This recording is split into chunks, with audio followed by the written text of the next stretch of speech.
podcast. That's right, 386 of the Snobs podcast. What's going on? How is everybody today? I'm Mick Manhattan, the host of the show. Producer Paul could not join me. He unfortunately was taken away for this weekend, but hopefully he'll be back next week. We just never know when you go on those weekend trips. It can be very horrific at times. But that's why I'm joined by two very special guests tonight, and I'm super stoked to talk to them. Dana and Deb Mahanay from Horror Madness podcast. That's right. If you haven't checked out the Horror Madness podcast, you guys are insane. It is a great horror podcast, and I got to meet them over at Carolina Fear Fest this past year, and it is a fun time. Thank you guys for joining in. Of course, Friday nights, 8 p.m., we are live, and we like to hang out, have a good time, and talk movies. And if you guys are with us, talk movies too, right over there in the comments. Oh, Laura, thank you so much for joining in tonight. As always, we're going to start with a review, at least one. All right, I know I promised weapons review. Here's the problem. I just saw it. I'm super stoked. I want to talk about it. It's driving me crazy. I can't talk about this movie after just seeing it. I've got to process this. I thought maybe I could rush it and do it, but I don't. You know how I am with that. I do not want to do that. I might have a quick review up later tonight, but I'm going to really think about this one because there's so much that went into this. But I do want to say, keep cinema alive. Get out there, go to the theaters, check out horror, check out comedy, check out action, all of it, and have some fun. That's right, just have some fun. That is going to be my PSA for today. Go to the cinemas, support, check them out, have a good time. But Weapons was a lot of fun, and I'll be checking out Freakier Friday. The reason I didn't watch that one beforehand, my wife's a big fan. I got to see it with her, of course. I mean, I can't have the power couple from Horror Madness on here and then tell my wife, like, I'm not going to watch this movie with you. What? You got problems. No, never say that to your wife, ever. Even if you mean it, never say it. And I never mean it. Okay, I'm going a little absurd here. That's the whole motto. But I did pick out a movie we could watch and check out, and I will review. And we can check out this movie, which is The Pickup, Amazon Prime's newest action. Ooh, let me fix my sound. Action-packed. That's right. I don't know what this is. Heist movie, comedy? I wasn't sure, but it was full of action, and that's all I know. This movie, from beginning to end, plays for the last, but really sticks around for like this intriguing sort of casino heist led by Keke Palmer. It also stars Eddie Murphy and Pete Davidson as these armored truck drivers that are sent on this very long mission to get this monkey. Here's my biggest problem with this movie, and I'm going to take a moment to talk about this. This monkey in this glass case, which I guess is going to a collector, it's the MacGuffin of the film. That's what's getting them to this far point. There's no point for a far point in this movie. So there are some plot issues, and this monkey is one of them because it keeps showing up. Now, I'm not saying the MacGuffin has to be the most important piece, but it has to be a piece that makes sense. And that's the one thing that super bothered me about this movie. But overall, Eddie Murphy was really a lot of fun in it. He played the action up. He also, of course, is always good for the laughs. Keke Palmer is a very good straight character to the rest of them. She plays for the laughs as well, but she does a really good job playing sort of the adversary, but at the same time connected to them in such a fun way. Pete Davidson plays the goofy character, but I have to give it to him. He has a lot of heart in his character, and that's what I've really enjoyed about this. He has changed as an actor, and I can appreciate that. I watched The Home. I thought he did fantastic in it. It's not moving mountains in terms of horror, but it was an interesting take on something we had seen, like a familiar tone or a familiar plot, so to speak. Not really a story, but I saw that coming. But yeah, I saw what was in that movie coming easily. But at the same time, he kept me there. In this movie, he kept me going. He had a lot of fun. He played well off of Eddie Murphy, who sort of played the older character who's kind of fed up with his antics. But Pete Davidson really carried this movie for me in a good way. Like, he was a little too goofy at times, but he could get dramatic. He could be fun in it, and he could be action-packed. So I really appreciate what he's been doing lately. So with that being said, I gave this a 3 out of 5. I did like this movie. I think it's one worth checking out. If you're home and you're not going to the cinema like I told you to at the beginning of the show, then make sure you check this one out. I think it was a fun one. It's one of the better ones that Amazon has put out. I haven't loved everything they've been doing lately. I liked Heads of State, which was one of their more recent one. But this was a good one too. So if they did a sequel of this, I might actually check that one out. But that's my review of The Pickup. You can also read it over on Substack and Letterboxd in the coming days. And I will also have new reviews for Trouble Man coming out tomorrow. Weapons will be out on Sunday, and Freakier Friday will be out on Monday. So make sure to read, watch, or listen on the podcast anytime. Okay, guys. So with that being said, we're going to get this party started. We're going to talk some horror tonight. We're going to have a good time doing it. Hopefully you guys will be hanging out with us, sharing in the comments. We would love for you to be to like join in, share with us any of your opinions on this, because our main topic is horror remakes versus horror revivals. I don't know that I so much want to get into what the nitty gritty of like what's better, this, that, and the other thing, but what works. We've seen both throughout the years, and it's going to be an interesting topic, I think, to talk about. But before we get started, I want to introduce our guests. Dana and Deb are here, and I'm going to bring them on from the Horror Madness podcast. Welcome, welcome, welcome. Thank you for joining in. How are you guys? Oh, nope. Now let's go back the other way. Oh, let me unmute you so that way you're good. Oh, you have to unmute yourselves. But guys, this is Horror Madness podcast again. Link down below. You're going to want to go follow them. You're going to check them out everywhere and have a good time. Welcome, guys. Thank you for being here. Hey, how's it going? Good to see you, man. Good to see you. How's everything been? Good. Busy. Summertime. We've been on a little summertime in between season break. This is our first time doing anything in a couple weeks. Yeah. Well, I'm very glad that this is something you could do and be a part of and hang out with me. So thank you so much. You've had me on your show, and now you get to be on mine, and that is a true honor for me. I love your podcast, and I love you guys. So, thank you so much. Thanks for having us on. All right, thank you so much. And before we get started, I want to talk all about Horror Madness. I want to talk about horror genre and everything and more. But we're going to start with our top 5 countdown. That's right. Top 5 horror remakes. I thought this might be a fun one for us to kind of hang out and talk about. So we'll go back and forth. I'll ask you guys, did you guys do it separate or did you do one together? We did it separate. Perfect. I love it. There's more movies for me to listen to and check out. So I'm into it.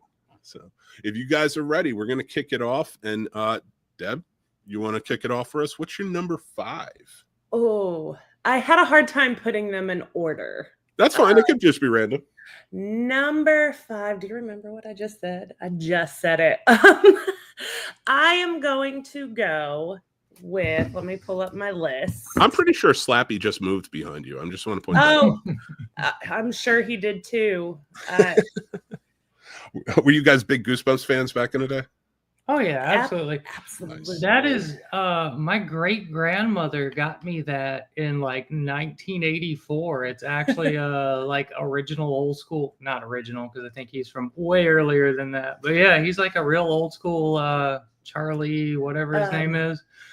That's pretty funny. Yeah, what Slappy was copied off of. Well, Goosebumps has good taste. They do.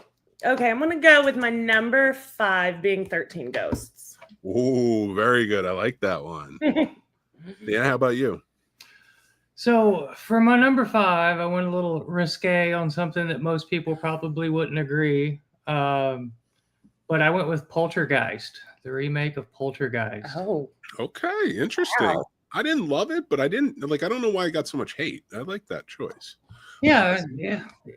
I get why it got so much hate, but I thought it was just a pretty decent movie. I enjoyed it a lot. Yeah. It just didn't have that nostalgia, I guess, of Craig T. Nelson in his underwear.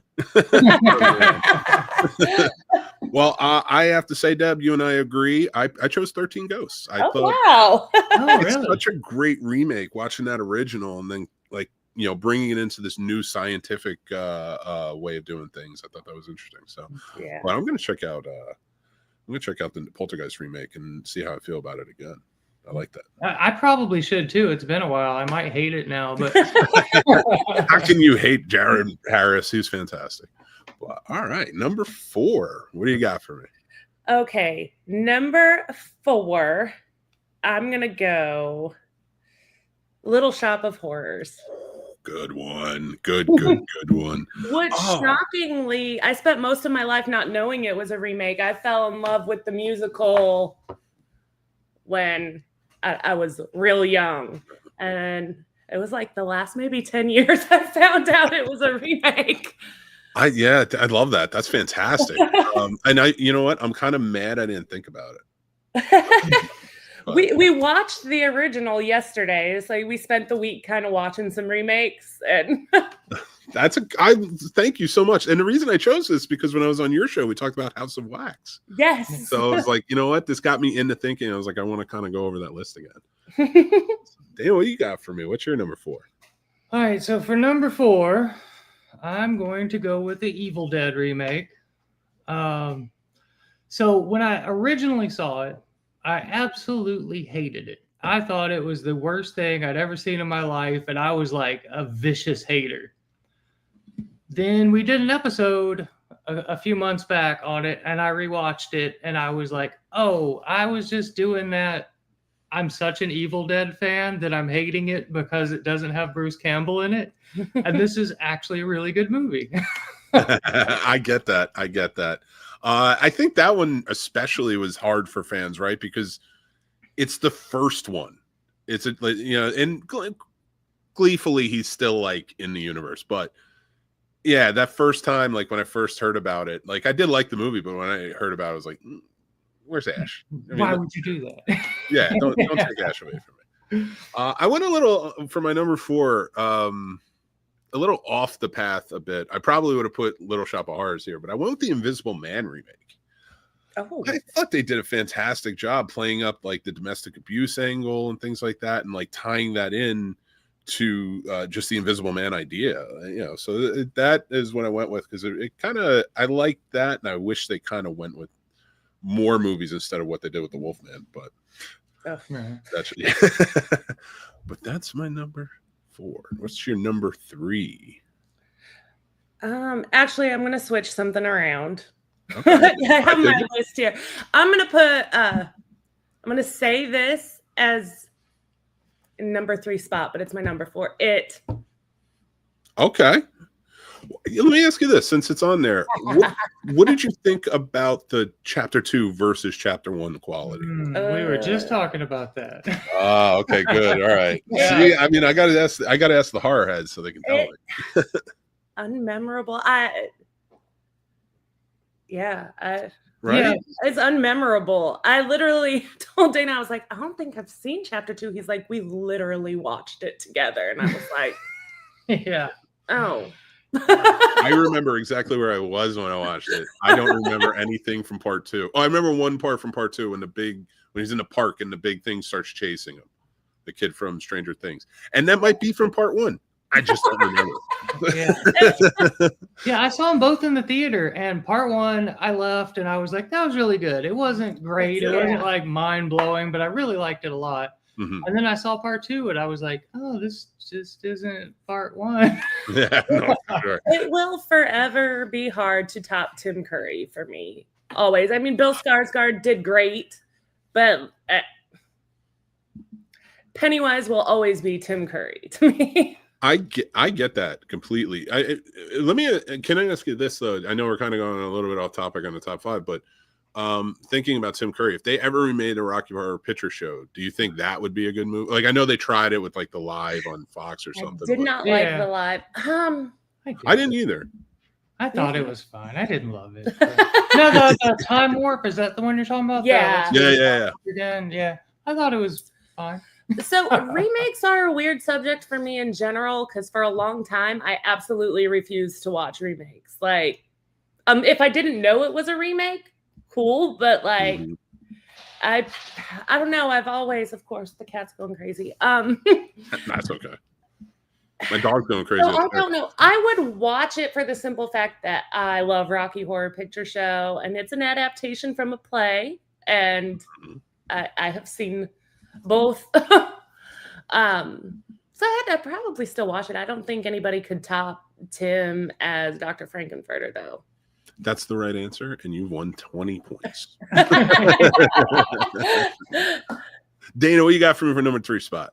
Number 3, I'm gonna go. So this was another thing that we were talking about. Oh, you better not steal my number 2. Horror remakes. There's a million, and they're almost all bad. And I thought, and there are like 7 or 8 that are even worthy of being on a top 5. So at this point, I'm just like, all 3 of us are going to have pretty much the same thing for especially the top 2. I think you're right. But so I went with The Fly. I think you're wrong. For number 3. It's definitely up there. Yeah. It did make my top 5, but like Little Shop of Horrors, I could definitely see it being interchangeable for any one of these. Yeah. That's such a great it's going forward. Number 1, everybody alive has the same number 1, but we'll see. Maybe I'm wrong.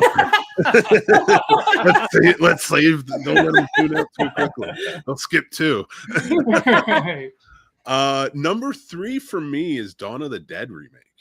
Okay. Yeah. I love that original, but I really enjoyed what Zack Snyder did with his. But again, like The Fly or House on Haunted Hill remake, those are all like stuff that could be interchangeable in this. Right now, I'm really feeling Dawn of the Dead personally, but I like those choices you guys got.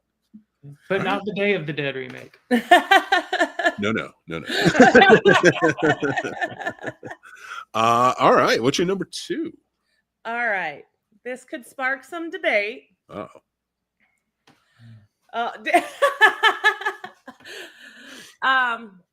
Evil Dead 2. I feel it could be. It's kind of a requel, I guess. It's more to me. It's more of a remake than a sequel. I told her, I was like, that is a podcast in and of itself. But also, I am in the camp of Evil Dead 2 is just a remake of Evil Dead 1. I am also of that. Oh, okay. Yeah. Oh, wow. I know. Not shocking.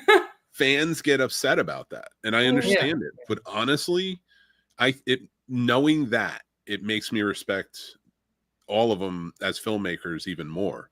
Is that they lost the rights to that one, and they were like, you know what? It's not going to stop us. And I have to appreciate that. So, and Evil Dead 2 is. And I'm going to take the heat on this one if people don't agree, but I'll take it's a superior film. Yeah. You know. Oh, you know what?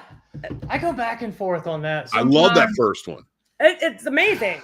I think I actually prefer the first one over the second one, at least right now. I get that. But not by a lot. Not by a lot. Just by a little narrow margin, and that's why it's easy for them to flip-flop occasionally, depending on which one I've seen.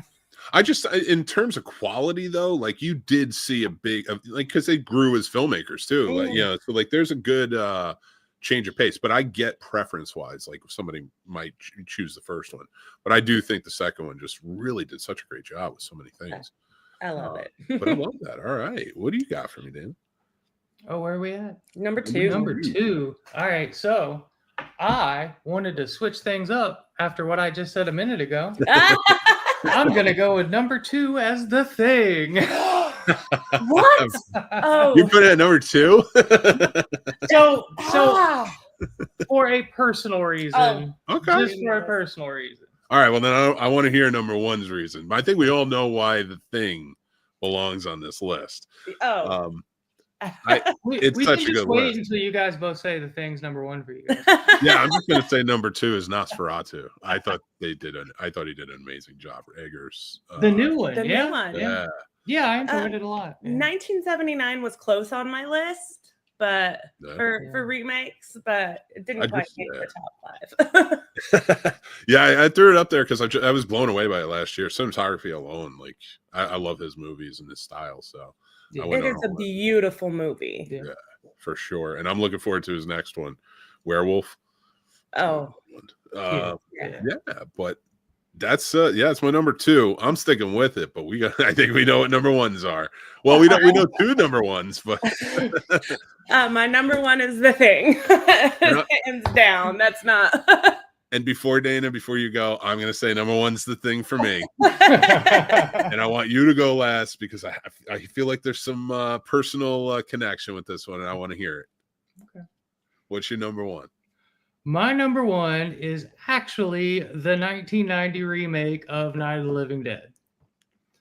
Okay. And the reason for that is it is what got me into horror movies. It is what made me fall in love with the genre. It's what made me start caring about film in general, about horror, about famous people in a lot of ways. Because I met George Romero and Tom Savini like right after I saw it for the first time.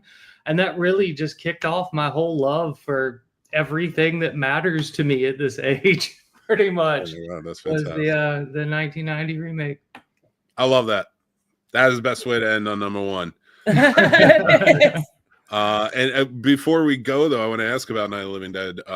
What do you think of the original two? Like, is there a preference between the two? And it's not holding anything against you if you choose the remake. No, I mean, I absolutely love the original. Like, it is, in my opinion, top 5 just horror movies, period. Top 3, probably not going to ever make 1 or 2, but like top 3, I absolutely love it. It's just the age, the time period, the nostalgia, the 1990s remake just really, really hits it for me. The importance of the original movie. I mean, come on, like it is one of the most important horror movies ever made. Yeah. Mostly just because of them messing up and not copywriting it ultimately. But yeah, and it's free for all now. Yeah.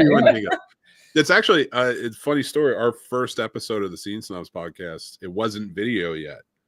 And so we had an hour and 28 minutes and certain change, and it lined up perfectly with one certain cut of Night of the Living Dead.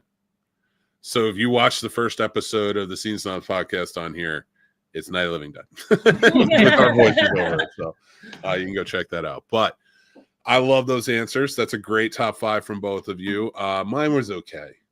You have to check it out. The Thing, definitely. The Thing. For sure. It's at this point, any horror fan watching knows. They just know you have to. But it's so good. But I love that we ended on a number 1 with such a heartfelt answer. We're gonna move on to, before we get started on our main topic, I want to hear about Horror Madness, and I want to talk about it, how to get started. What is your love for horror? We just heard, Dana, from you. Deb, where'd your love of horror start, and what made you guys start this podcast? So my love of horror started, the first horror movie I ever watched, I was like 9 at a birthday party, and we watched Child's Play and Hellraiser 4. And I don't know, I just kind of fell in love with it from there. Like, I love that. Feel like I don't know. It's the typical answer. I always felt like a little bit of an outcast, and horror just always resonated with me. That's fantastic. There's nothing wrong with that. Horror's for the outcasts. That's the best part about it. I love horror. It's for the outcasts, for the people. Exactly. And it gives us a community. We saw that with Carolina Fear Fest, right? Oh yeah. The horror community is wonderful. It is. Yeah, they are. Oh, it is amazing.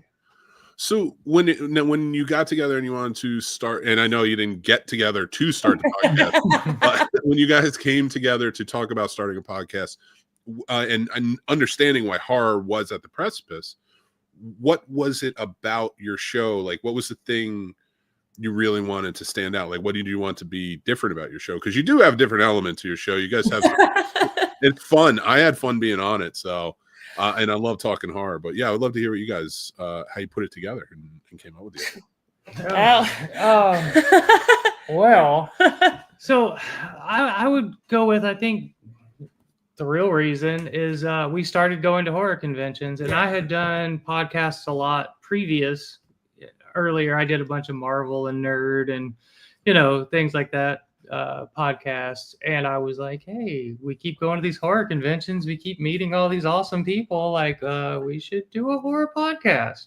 Yeah. Well, all right. It took some getting to make Deb do it, but I get a little nervous. I had been like a guest on podcasts a few times, but nothing not like he was.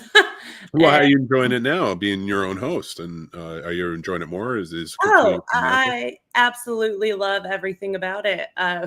Everything so much that we started our podcasting studio here. Like, oh, nice. Okay, yes. Tell us about it.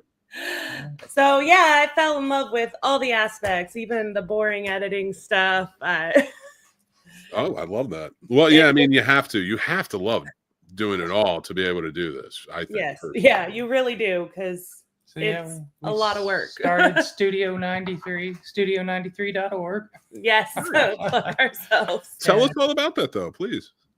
What was that? Tell us all about Studio 93. I'd love to hear it. Okay, so we just opened in April. And yeah, it is a podcast recording studio. You come in, you can record. We also do editing services. And it's been a little slow to start, but we're getting there now. Working on scoring some horror films and doing some music related stuff and a social media podcast. Mm-hmm. And you said studio93.org. I'm going to put that up in the comments for everybody to check out. And I'll make sure that's on the description afterwards. Go check it out. And what area can we find Studio 93? We are in Myrtle Beach.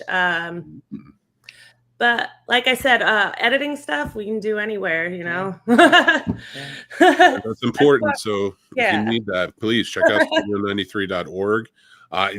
Trust me, I'm in my basement. A studio would be nice. Let me tell you, and especially with the video, video podcasting now and how popular it is.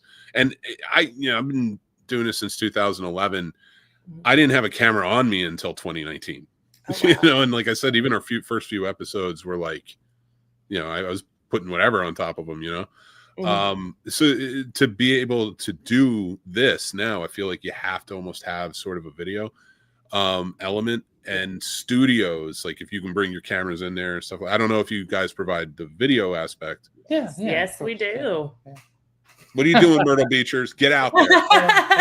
You know where to do your podcast. And that'd be awesome, too. Like, I remember years ago, there was a company who just opened up a podcast studio.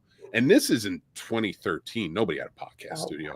I think the owner of the building was talked into it by a friend because he was a popular podcaster at the time. And we wanted to rent space out of there. We were nothing major, but like we wanted to rent space out of there because it feels like when you're in that setting doing it, it feels, I don't want to say feels, it gives you that, I don't know, that drive or that ambition to like want to be more professional about it. You have a place to go to and do it. And it's kind of like, your little home away from home to do your podcasting. Yeah. So I've always been appreciative of podcast studios. I'm glad you guys are doing that down in Myrtle Beach. That is awesome. And there's other services available. So studio93.org. I will have it in the description at the end of this. Check it out. So absolutely. Congratulations, guys, for starting it. And you're getting it going and the podcast and everything else. So we got to meet at Carolina Fear Fest this year.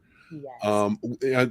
What did you guys think? Was this your first? No, this wasn't your first one. No. This was your second or third one, right? This was our third. Third. 2021 was our first. No, 2022 was our first year. So this was our third. Was that really only our third? Feels like it was four. I don't know. It feels like this one was 2021 was my first. I wasn't at the 2019, and it feels like I've been there 10 years. It feels like I've been doing this so long. So like I get it. Like it gets all sort of in a good way. Yeah. Because I always love doing it. But Carolina Fear Fest is always an amazing time. And we were so grateful to get press passes this year. And all of our best stories are always at Fear Fest. Yes. I'm so glad. Well, tell us a story. What's a good story from this year? Oh goodness. Well, I know my favorite. So here's a good, just like easy story for you. What's your favorite? Paul, who's not here tonight, which I was really hoping would be, asked me like the 3 hardest questions I've ever been asked ever, and just was like put me on the spot and was like, "Hey man, answer these questions." And I was like, "Oh my god, I don't know what to do." Paul's good for that. Yeah. He really got me on that. And the thing I love about Paul is like, if he knows the answer to the question, he will lock in on that question. And he'll ask anybody. He'll be like, no, I know this is it. I give him credit for that. So, he did a good job with trivia all weekend. Yeah. That's for sure. He was doing a lot of that with me. But all right, Carolina Fear Fest. I want to hear your favorite. What's your favorite memory? Oh, Oh goodness. Anybody who has listened to our show is on there. I know Laura is. She probably knows my favorite. So it was our first Fear Fest, and they did. I think I told you this too, Mick, on our show. I know, but I'm going to make you tell it on my show. Okay. They did a meet and greet thing for VIPs on Friday night. And so we were in there. Nobody really knew what to do, not even the stars. We were in there with Felissa Rose, Tom Savini, Chris Mulkey. Chris Mulkey was just playing his guitar. Oh, Scout Taylor Compton was in there. And they're like, this is a meet and greet. So we were just hanging out, talking. Tom Savini was talking about doing the masks for the Black Phone before it ever came out. And Felissa and I were just talking about true crime stuff for, I don't know, like an hour and a half. We were just talking about true crime stuff. And then the next day we were walking through our hotel and we ran into Felissa Rose and Dave Sheridan in the hallway. And she came running up to me and was like, I'm so glad it's you, because look out the window. Tom Savini is by the pool in a banana hammock. I remember that year.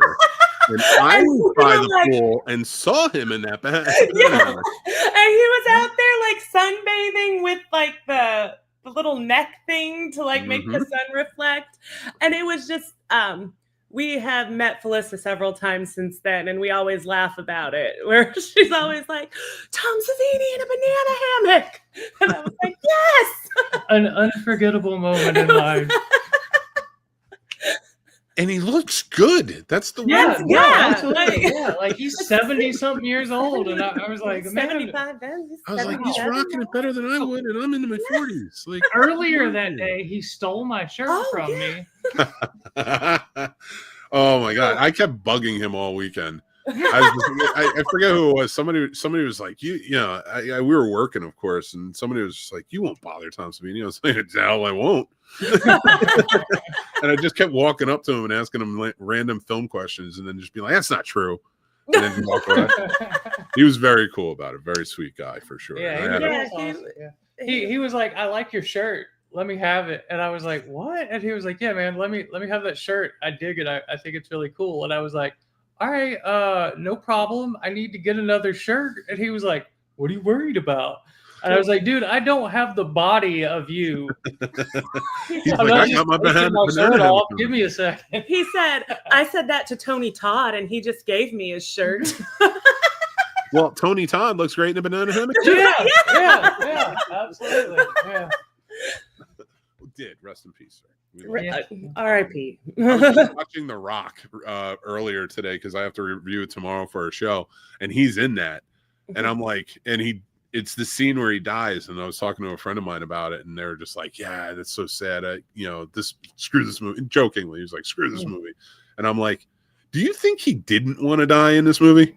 Do you think he did like that fun wild death? Like he didn't want to do that? Like you're insane. But yeah, Tony Todd, of course. I mean, the man was a soldier. Yeah. He was, of course, going to be ready for taking his shirt off. Yeah, exactly. Not me. Exactly. You can't have it. Sorry, Tom. Go buy me another shirt. He gave me autographs and pictures and everything for free. It was absolutely great. Yeah. Tell me if he was selling shirts and he was like, "Give me that shirt. I love that shirt." And then you can buy one of mine. Tell me that would be a great sale. But Tom Savini grifting everybody. I love it. It was I didn't even say it was a Michael Myers shirt. It had little Michael Myers faces all over it. It was a button-up Middle Beyond Michael Myers shirt. Yeah.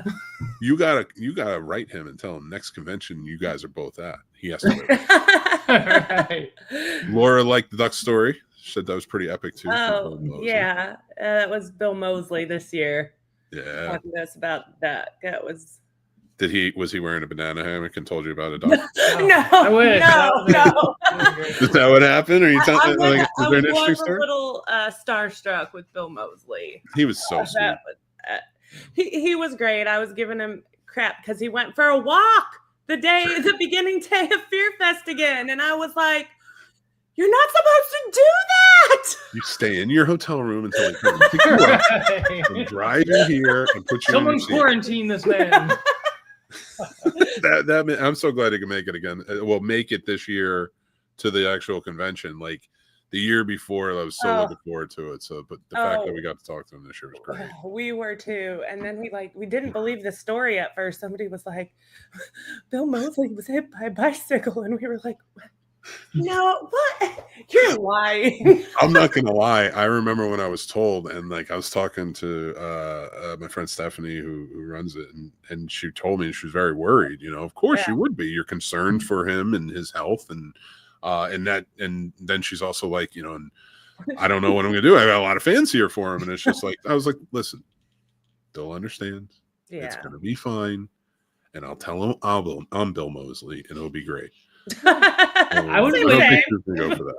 With the wig on, I mean, I'm Chop Top. Look, there we go. No, but there's no replacing Bill Moseley. He was fantastic. I think I annoyed him all weekend though. Yeah, because we kept running into each other, and I love Bill Moseley's movies. Yeah, I don't care about celebrities other than be human, and I hope you're doing well. Other than that, I don't care. Like, let's all be human and talk about movies, or just leave me alone. But Bill Moseley, every time I saw him, like, I was like, oh, Bill, like, just so you know, like, this is happening, blah, blah, blah. And like, I don't know why I always had this information to tell him. And he kept looking at me almost like, why are you here? Like, why are you telling me? I have a handler right here. And I'm like, I don't know. I just in the right place at the right time. But it was good to meet him. And I'm glad I got to annoy him, because that's always fun too. Yeah. But let's get into our main topic of the evening, shall we? All right, we're going to talk about horror movies versus horror revivals. Oh, they're both been around forever. We've seen franchises and other old horror films revived into franchises. We've seen remakes try and take over. I don't know what works. I like to mostly focus on like the past 25 years. You know, we can go sprawl out, but the past 25 years, we saw a big surge in remakes of horror films, then kind of moving back into horror revivals to bring franchises into new life. Halloween franchise, which is they've done timelines with that over and over again, even in the 80s. So I want to get your feelings on it. Like, first off, what do you think about horror remakes and horror revivals? And which do you prefer? Oh, well, like I said before, for me, for a long time, I refused to watch remakes. Like, I don't know. To me, they never lived up. Okay. They're getting better about that now. But yeah. I mean, there's been a couple hits, I guess, that aren't complete hits, but they've been better than they have been in the past. Yeah. Well, see, with a lot of the remakes, like they were coming in like the early 2000s, I felt like that was after this like resurgence of horror with Scream and those types of films. It felt like they did Freddy versus Jason X and stuff, and then completely abandoned that stuff and was like, we're just going to do remakes, like try and revive it into a new franchise almost. Yeah. Which I don't feel like always works. Like there's some good ones. I thought Texas Chainsaw Massacre is probably better than the original. The original's great. All right. Wait, what? It's not a bad movie. The original is a great movie and a perfect product of its time. To me, the remake is a great movie. So, you know, like I feel like if you remove that original, like if you like, okay. Let me check with you real quick here. Okay. So, are we talking about the Jessica Biel one or the one from a couple years ago? Jessica Biel. The one from a couple of years ago is a revival because they she wasn't the same actor, but they brought back the character from the first one. Yeah, it was a revival. Yeah. So they go with like a revival trying to get that franchise kicked up again, which other than that bus scene, ugh. But that bus scene was pretty wicked. I'll give him that. Yeah, that's one that has both. The Texas Yeah. Chainsaw has the remakes and the revivals, and yeah. Those timelines are really what hit. And like, first of all, these multiverses are driving me crazy. But horror, like as much as like we catch a lot of crap in Marvel and stuff like that, let's be real. It's horror. Horror did this to us. And I blame Halloween because ever since Halloween 3 Season of the Witch, they were like, different timeline. Here we go. Love it. But it is not a Halloween movie. Well, but Halloween does exist in Season of the Witch. There's the as a movie, news report in the background of the one scene.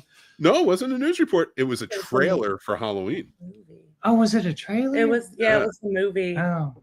So it exists as a movie on there. So see, that's the thing. If it was a news report, I'd be all in. I'd be like, a whole different thing. Yeah. But when you made it a trailer, I was like, okay, you're saying it doesn't exist. So now, oh my God, did I just Inception this? Yeah. So not only do we have known timelines, but there's also a separate timeline where Halloween from 1978 is just a movie. Yeah. I do love Season of the Witch. I mean, that's not. That's almost kind of we just the Town That Dreaded Sundown. The remake is they're watching the original movie in the first scene of that. Yeah, I don't mind the callbacks, but don't do it in a revival. Like what's like the remakes? Like that's a remake, so I get it. That's fine. But like Texas Chainsaw Massacre, they've done it so many times where they tried to connect it to the past, and it just just stick with the second one. Yeah. Just stick with it. It was comedy. It was fun. Take in that direction. 2 was great. Yeah, I loved 2. It was. I think 1, but 2 is. Yeah, I think it was the perfect place to take it after that first one. Mm-hmm. Yeah. And weirdly enough, if you look to me, in anyway, and people might not agree with me, and I can't wait to hear what you guys think, but if this first one is so dark and so gritty and such a perfect representation of its location and a time in the 70s, then that second one is a perfect representation of the 80s. Oh, you are not wrong. You know? And I'm going to take it a little farther and say Next Generation. I'm going to skip over Leatherface, which I like. I like Leatherface. Don't get me wrong. But Next Generation is a perfect product of the 90s. It's got that like grunge punk feel to it. I'm not saying that it represents the 90s perfectly. But as far as a horror movie that's set in the 90s, feeling of the time. It's got that. It has this grittiness, but it's almost like a really smooth looking grittiness that we saw kind of pour into the 2000s. But even like Scream, or I Know What You Did Last Summer, stuff like that, like it has a grittiness, but there's a sheen to it. It's weird. Yeah, they did a good job. And then and it's not like now. they've definitely elevated it since then, but you know, something like that. Like, so if they had kept up with that theme, it'd probably still be kicking around today, but it kept it a little more light, kept it a little more fun. But they took it away, and they tried to revive it. I want to go to the Halloween franchise again. Okay. In 2018, they brought back a new timeline. Mm-hmm. How do you feel about that versus like a Rob Zombie remakes? Yes, I know. You just opened a can of worms. Oh my God, please. I'm so glad. So I don't care how much hate I get for it. I hate the Rob Zombie remakes. And the new ones, I think are fine. They're not good movies, but like they're perfectly fine. Rob Zombie just destroyed the entire purpose of the Halloween movies ever existing by taking away the whole thing that was the point. John Carpenter even said it. Yeah, John Carpenter even said like, that was the point, was that he was just like a force of nature, that he was just it was just a thing and deal with it. That's the evil. Yeah. And instead like we're gonna make the 2 movies just like making him a regular ass human. I don't know. Correct me if I'm wrong. Because I'm sure you guys know better than I do, but didn't he sort of base Michael Myers off of the shark in Jaws? Like this element that like it's just a killer. Yeah. Especially how they deal with it in that first movie, because they're just dealing with it as like, this is just a killer that we got to deal with, it's just the thing that it is, and don't worry about it. It's just the shape. He's just the shape. He's not even. He's the boogeyman. He's the shape. He's almost Lovecraftian, undescribable terror. That's such a great point. I love it. And when it comes to that, like they've redone his backstory so much. But if you're going that route with the remake and the Rob Zombie, going to Halloween 2018, what did you think about that then? Adding that element, or even going back to Halloween 2, where they made him his sister. It's so convoluted. Well, I guess which one ultimately would you subscribe to? Probably not the 2018 version, because those last two were terrible. Oh, please tell me you love Halloween Ends and I'm walking. No. So we had a fun experience with Halloween. It was Ends, right? Or was it Kills? So it was filmed up the road. It was Kills. It was filmed up the road in Wilmington, and we got to go to a screening at the bar where they were rallying everyone. And the guy that played Dr. Loomis was blocking our view. And it was just like one of those cool experiences. Like, if you're going to watch this movie and you're going to be blocked by somebody, like... Might as well be Dr. Loomis. Might as well be Dr. Loomis. That's fantastic. That is awesome. And so that's Halloween Kills. I can accept Halloween Kills. I cannot accept... We hate Corey Cunningham on this show. So Halloween Ends is the worst. All of the different timelines of Halloween, and ultimately, I don't think any of them are great. No. None of the different branches of craziness are really great. So, like, I find it hard to really say one's better than another. I think my favorite Halloween movie is Season of the Witch. Like, okay. Oh, so that's your favorite Halloween movie. Like, all right, I like it. See, to me, like, they should have taken the Halloween out and just called it Season of the Witch. Like, even if you rebrand it now, they've done that with movies in the past. Yeah. Like, why not? Because you could have continued off of that one. You know? Oh, that one. Well, Halloween has ended now, but we all know they're still going to make more. I mean, it ended. There you go, Season of the Witch. So, it's funny you mentioned that, because we're seeing a Crystal Lake series come out. Yes. Which is the first thing Jason, because of the rights issues and such, we're going to be getting in a while. I see what they do with it. Go look at the set photos and let me know what you think. I like Linda Cardellini too. I think she'll do a good job. I do like Linda Cardellini a lot. Yeah. I just don't know how you can. I just don't understand how it could be good. The only reason I say I'm optimistic is because that Chucky series, I said the same thing. And they did a good job with the Chucky series. So we struggled with the Chucky series at first. Like, we started it and gave up on it. But after Fear Fest this last time, we went and started watching it again. And we're thoroughly enjoying it now. Yeah. Not a blowing me away type of show. Yeah. But it's a fun horror show. Yeah, it is. Yes. And it's better than that remake. Which I saw told you, refused to watch horror remakes. I watched the Chucky remake for the first time this week because I always refuse to watch it. What did you think? I need to hear it. Well, one, I struggle with AI movies because I think they're kind of a little bit played out. That same premise. Damn many of them. It's all the same. And putting it to Child's Play was, seriously, and he looked ridiculous. Just don't call it Chucky. Call it anything else. Megan. Yes. Right. Exactly. It would have been slightly less terrible if they just wouldn't have called it Child's Play. But then there's just a billion movies out right now that are about the same thing. And you're never going to get away from the AI thing. In fact, that Megan 2.0 or whatever I just saw recently, and they took it in a different direction. Yeah, they did. Action movie Megan. Yeah. Action movie Megan. But it's not even that isn't the worst AI horror movie I've ever seen. If you ever gets a chance, there's a movie that came out called Afraid. John Cho was in it.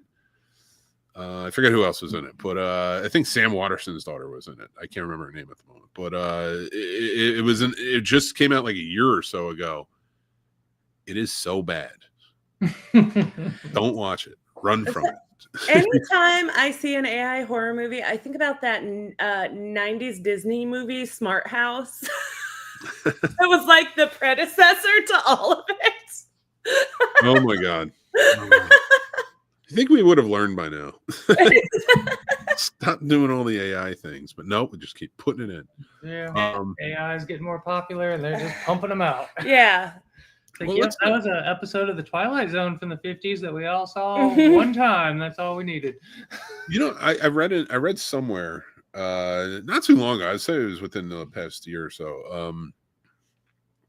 That Rod Serling wrote those to help with his PTSD. Yeah. And if you go back and you look at a lot of the premises of the show, how the reactions of the people are on that show is how he was feeling at times, or he knew other GIs that were feeling after the war. I thought that was really interesting because, like, it's going to give me a new perspective to go back and watch some of that show. And yeah, I'm going to have to do that, being who we are.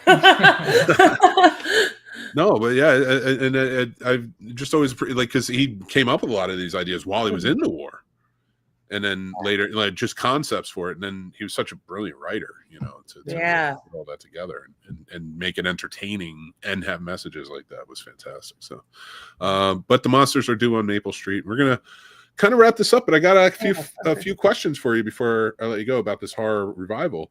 Yes, we see Crystal Lake series. I know we want the movies. I know we want more movies. Do you think that they should be new or connected to the original? Let's start there. Oh God, that's a hard one. And also opens it up to a long conversation. Yeah. I'm okay with long conversations.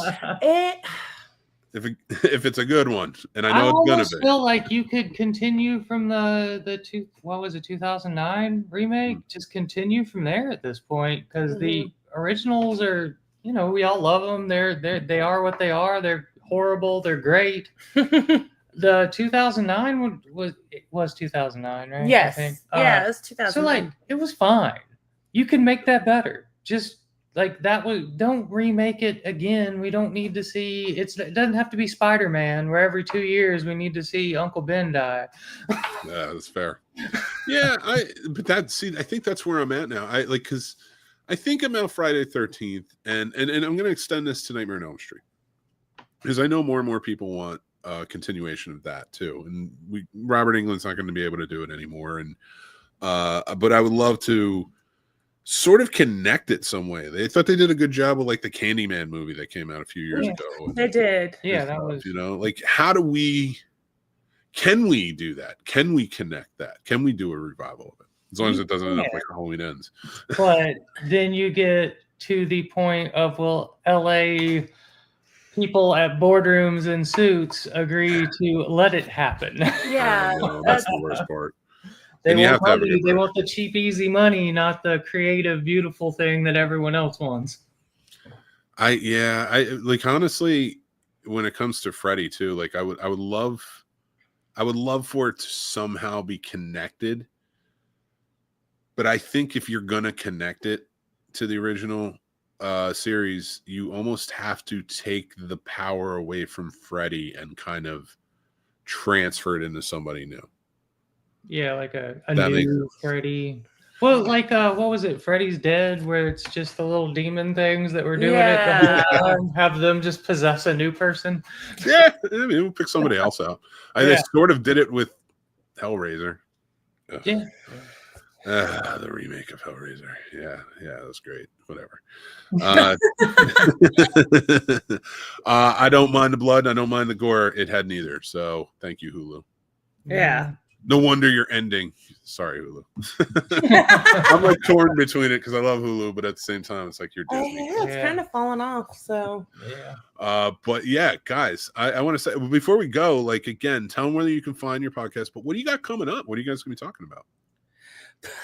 So we are recording tomorrow. It probably won't be alive. We have Legend coming up with Laura, Laura, who is here, and then Rabid Grannies is coming up. I like it. And The remake of the 90s Night of the Living Dead. yes. Those are our plans for now, with Yeah. more to come. We always kind of wing it, and that you said what sets your show apart? We wing it all the time. And we're trying to, we took this season break and we're kind of trying to not take away from what we do, but add a little bit more structure to it, but keep the fun tone that we have, but just kind of try to boost it a little We're also planning more. on adding some more independent independent films into it, and doing like do what we normally do, but then do a little shout out to short films and independent films as well in each episode. I love that so much, and that's so important. I will say I can't wait for those episodes, especially the Night of the Living Dead remake, knowing how much you feel about it now. I love on shows when people can do that. The host can connect it to what brought them into the love of the whole concept of what they're doing. So being able to hear that movie is going to be really fun. Now with that though, and like winging it, the only thing I'm going to say, and this is unsolicited advice, so don't lose that, even if you add the structure, because I feel like when you hold on to winging it in some way, like I still do, I have like it takes years to find the structure that you want. So always be willing to wing it somewhere, drop something, pick something else up, figure it out as you go, because that's the fun. Don't. Oh, sorry. I was just gonna say, don't structure yourself to a point where it's not fun anymore. For us, the point of doing it always was to connect with people, like kind of like we connect with each other, and make it feel like we're talking to our friends about horror. And I love it. And that's we will definitely keep that. Endorsement time. That's how I felt when I was on the show. So like that's a great feeling to go for, and you guys are always awesome. I did ask for some movie recommendations. If you have any, I would love to hear what you guys have for me to check out, and anybody in the audience. Well, it's hard to recommend movies to you. No, even if I've seen it, I'll rewatch it. There is a great independent horror movie that Shane Terry, who was at Carolina Fear Fest, is in, Ballerina. Okay.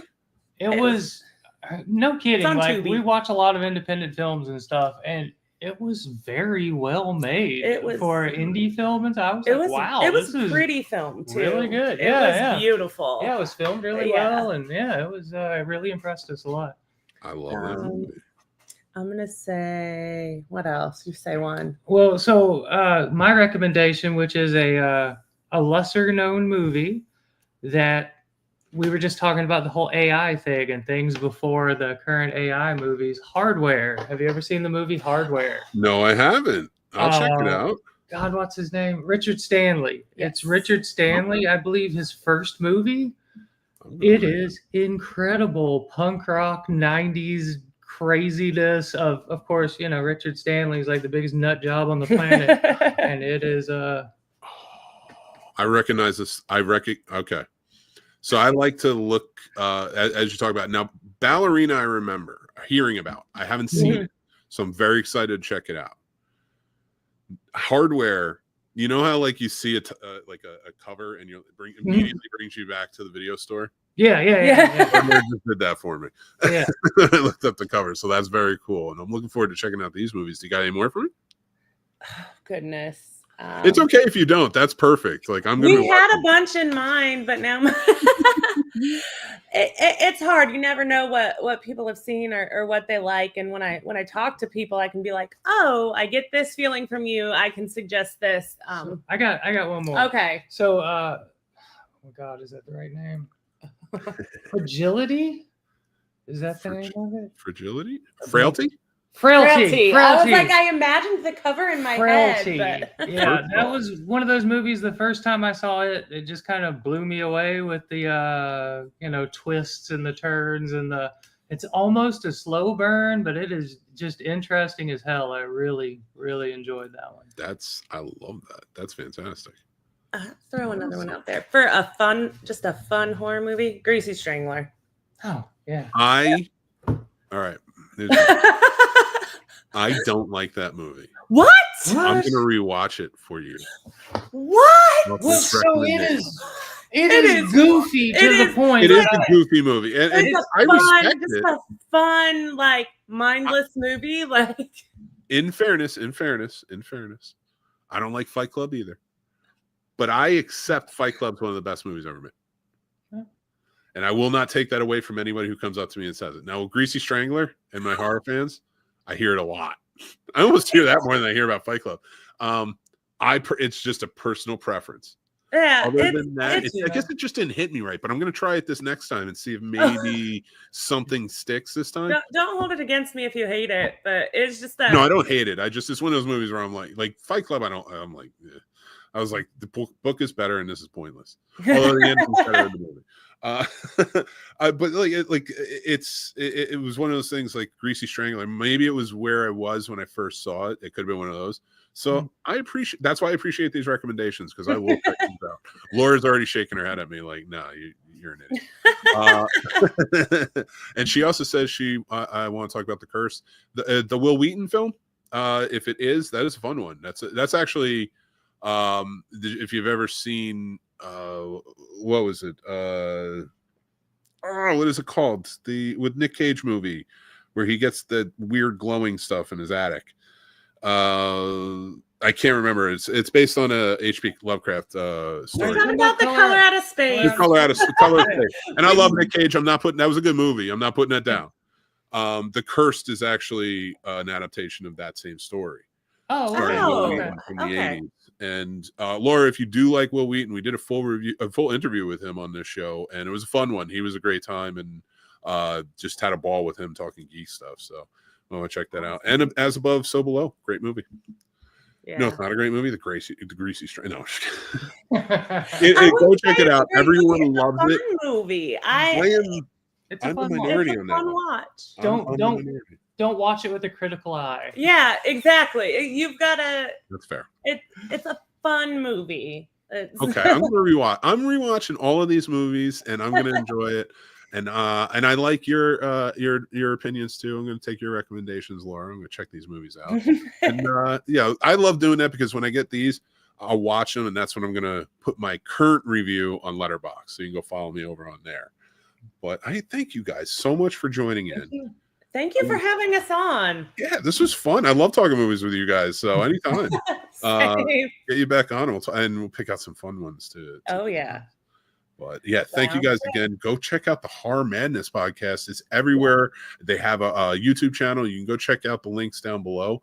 But go if you were in the Myrtle Beach area, or you're not in the area but you need some editing done or other podcast services, check them out over at studio93.org. Thank you. For sure. And I want to say thank you again for joining in. And I always appreciate you guys. And it was great to meet you this year at Carolina Fear Fest. And I wish you guys all the best as you're doing this, and all the success as well. Thank you.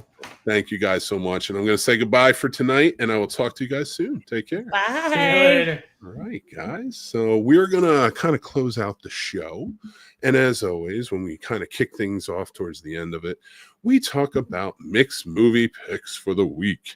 And as always, our mixed movie picks are also our classic film reviews. So you can go back. I do a little like sort of documentary. You can go back on all these classic movies and more, and you can check that out in our classic film reviews. Next Friday will be Beach Party from 1963.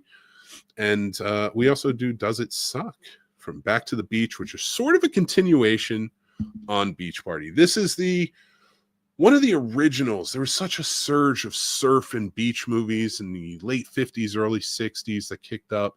Frankie Avalon's in this movie, and Nat Funicello, one of the original Mickey Mouse clubbers.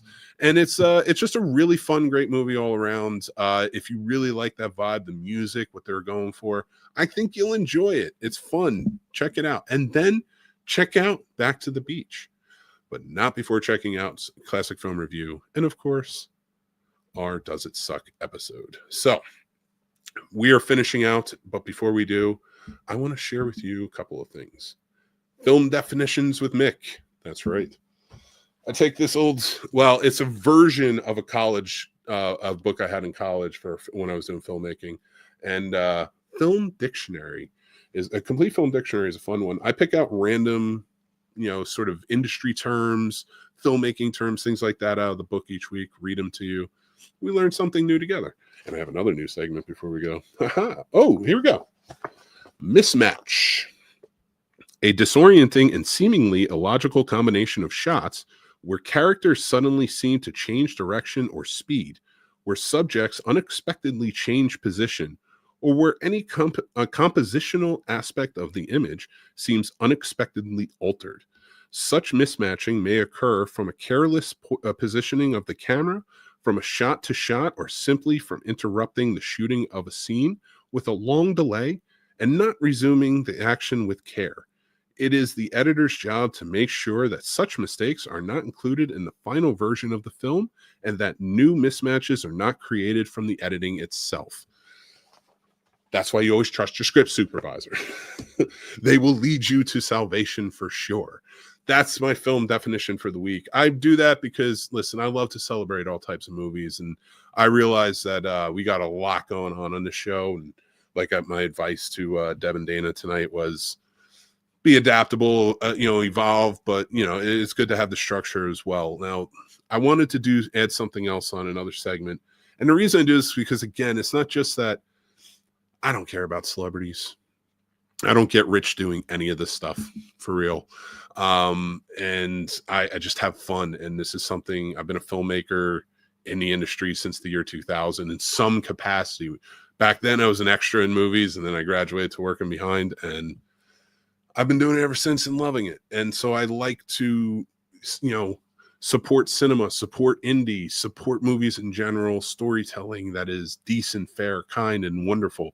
And sometimes can be in your face and craziness, but has this message of hope. And almost every movie we talked about does have that in some way, shape, or form. And that's what I love about movies. So I wanted to kind of add a new segment where I'm going to take either a cinema or some kind of independent cinema or independent filmmaker or something like that along the lines, and celebrate them, shine a light on them. First one up, when I lived in Florida, we would go to indie film houses all the time. And one of the big ones, because we were film students kind of running around going crazy, was the Enzian Theater in Maitland, Florida, also Winter Park right next to it.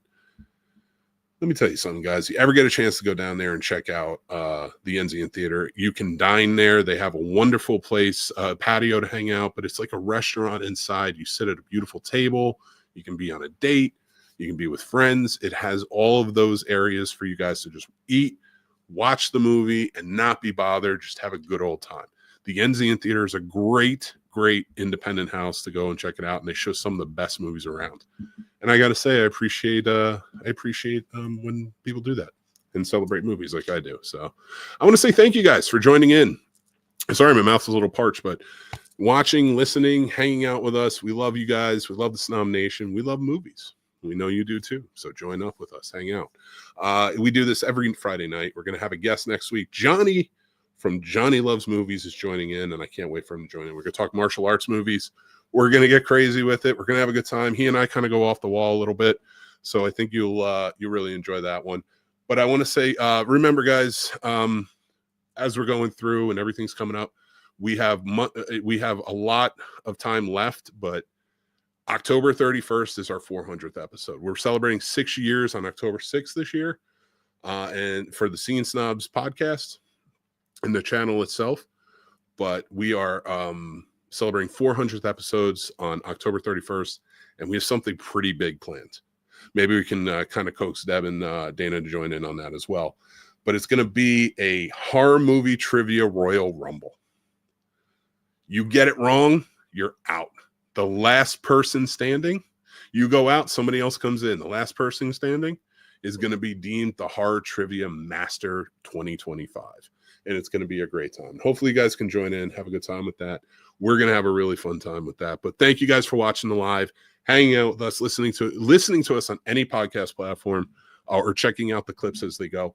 Remember to like, comment, and subscribe. We have content every day. It's a lot of fun. We got a ton of fun stuff we hope for you to be a part of. And we have Betting Bros starting back up soon and things like that. So take care of yourselves. Remember to be kind. That is important. And until next time, remember to be kind and rewind. And I will talk to you guys soon. Take care.